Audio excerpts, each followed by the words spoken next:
All right, so Paul here from Rotec Aerosport. I just thought I'd do this quick video because it occurred to me that people can get confused or trapped or stuck on how to get maybe the TBI running. And it's just occurred to me through my own understanding and using the TBI, of which I've run hundreds of these things, that it would be easy for a new customer to get slightly bamboozled. And I'll demonstrate why. So you've got that there, have you, Tony? You can see the TBI. Yep. Right. So here we've got an Australian Holden red motor here, 202 cubic inch, and I've set this nice little. I rebuilt this engine and I set it up for basically testing the TBI. Now this is not a dyno, obviously, but at least it gives us a chance to run the TBI, set the idle mixture, make sure it responds and behaves and doesn't have any leaks, and it's a good enough test for what we're doing. So that's why we've got this engine. So we can actually give the TBI a quick test run. Now our technicians will build the TBI and test it on the bench and make sure that it flows fuel. But the next phase is to get it onto an engine like this, which is convenient, and give it a quick run. And that's what I've done. Now this engine's warm, so all the conditions are perfect, and this TBI has been dialed in. But I want to demonstrate the things that can mislead you when the new customer is setting the TBI up, and what you might need to look out for. Now I'll remind the viewer that I've got the idle set and the mixture set perfectly on this, and this is how it will go out to the customer. So the customer has a really good chance of just bolting this up, and it's ready to go. The chances are it'll idle properly or very close to, and they might just need to adjust the idle speed here. So you can see there how the throttle works. And so here's an idle stop here. It's like a jack screw, and you can just close that gap to get a slower idle speed. So right now I send them out with about an idle speed of about 900, and it works out about right. This engine actually replicates what you'd pretty much get on a standard aircraft engine, and with a propeller, and you'll get a nice idle generally most of the time. And I know that because we'll take this TBI off this particular engine, stick it on our test cell where we've got our radial engines running club props, and it works almost perfectly every time. Don't even need to touch it. But the crux of this video is talking about how I can see customers getting bamboozled or getting into trouble. So let's just imagine you're the customer, you've installed the TBI, you've got the fuel set up, and you're going to start it for the first time. So I can imagine what the customer would do is they would turn the master switch on. You can hear the fuel pumps running, and the correct technique. If you engage the primer now, right, you're not going to get much fuel. Can you see in there, Tony? You're not going to get much fuel. It's trying. The reason you're not going to get much fuel when you're priming, you see I'm pressing the primer button, is because the throttle's closed. And all those holes there, you see all those holes, well, they're closed by the throttle because it's got a seal on the leading edge. So at idle, it might be one hole exposed, maybe none. So the only orifice that is exposed when you're priming with the throttle closed is the idle jet.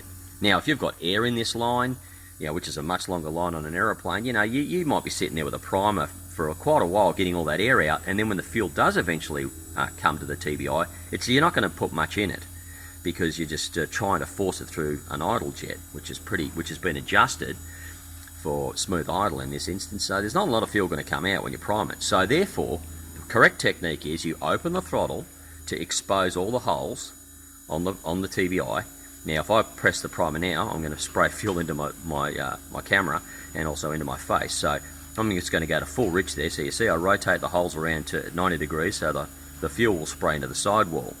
So with the pump going, some fuel pressure going, I'm going to press the primer now, and you're going to see the fuel come out of that spray bar, all those 50 or so holes, like a shower hose. Okay, so 1, 2, 3.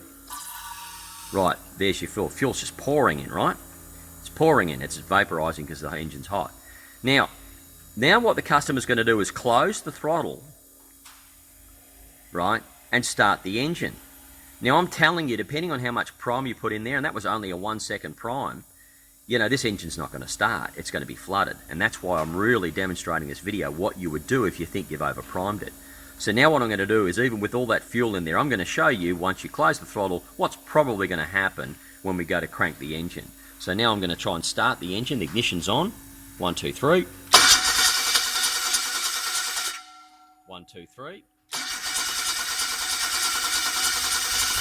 It's trying, but I'm going to end up flattening the battery. Now, why won't that start? Well, clearly it's flooded.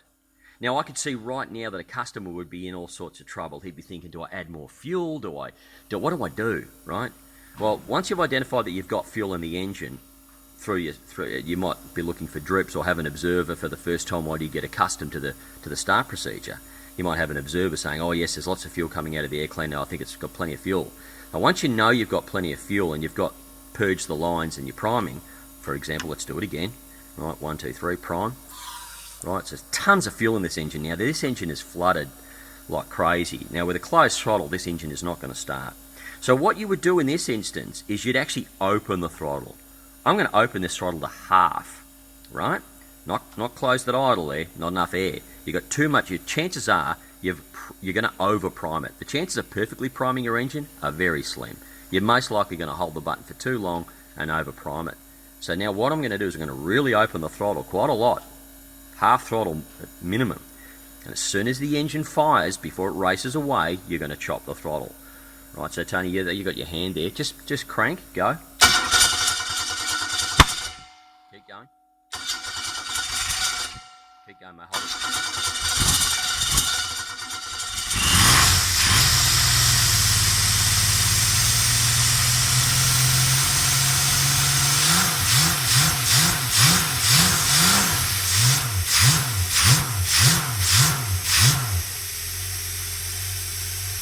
Right, so you get the idea. Because I'd over-flooded, it was actually popping backwards and had so much fuel in there. So, the story here is, what I'm trying to convey is, you need to open, if you've got too much prime into it, you're going to have to open the throttle a lot.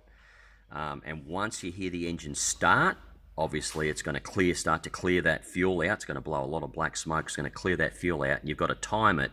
Once you know the engine's caught and it's going to continue running, before it runs away from you, you're going to close the throttle, right?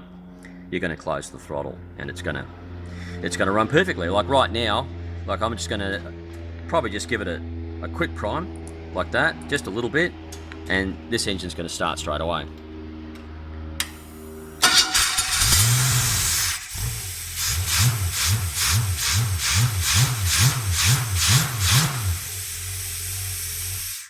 Again, no prime this time. So it needs a little bit of prime.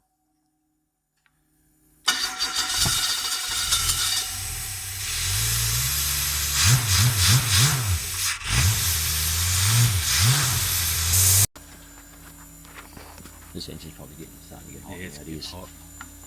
I'll leave it for 5 minutes. I'll finish off here. More air.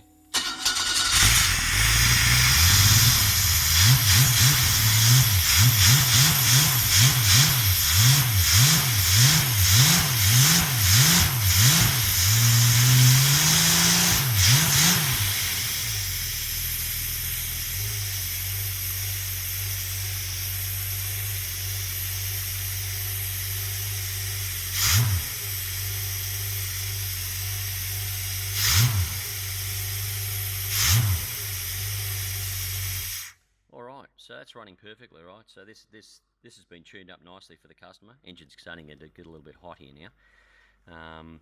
So anyway, yeah, that's what I wanted to demonstrate, is that once you set your TBI up for the first time and you prime it, you've got to be aware that you've probably over-primed it, and that you're going to want to open the throttle to get some air into it